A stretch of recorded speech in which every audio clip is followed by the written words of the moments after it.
അങ്ങനെ നമ്മുടെ റാപ്പർ വേടൻ്റെ ഫ്ലാറ്റിൽ നിന്ന് 5 ഗ്രാം കഞ്ചാവ് പിടികൂട്ടോ. റാപ്പറെ കുറിച്ച് പറയുകയാണെങ്കിൽ റാപ്പറിൻ്റെ റാപ്പ് സോങ് എന്ന് പറയുന്നത് നല്ല ഇടിവിട്ട് കവിത പോലെയാണ്. കേട്ടാലിങ്ങനെ ഇങ്ങനെ ഇങ്ങനെ തരിക്കും, തീപ്പന്തം പോലെ ഇങ്ങനെ കത്തിപ്പടരും. പിന്നെ കടലലയാണ്, അടിച്ച് മിന്നിച്ച് കയറി നമ്മുടെ മേലിലേക്ക് ഇടിച്ച് കയറി വരും.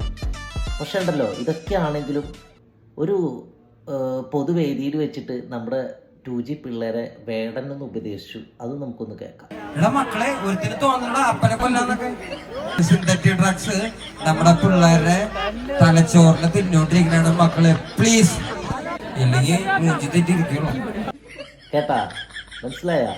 ഈ വേടൻ്റെ ഫ്ലാറ്റിൽ നിന്നാണ് ഇപ്പോൾ 5 ഗ്രാം കഞ്ചാവ് പിടികൂടിയിരിക്കുന്നത്. ഒരു വ്യത്യാസമുള്ളൂ, എല്ലാം ലഹരിയാണ്. അത് സിന്തറ്റിക്, ഇത് സിന്തറ്റിക് അല്ല, അത്രയുള്ള വ്യത്യാസം. ഇതടിക്കാന്ന് പറയുന്നത്. എങ്ങനെയുണ്ട്?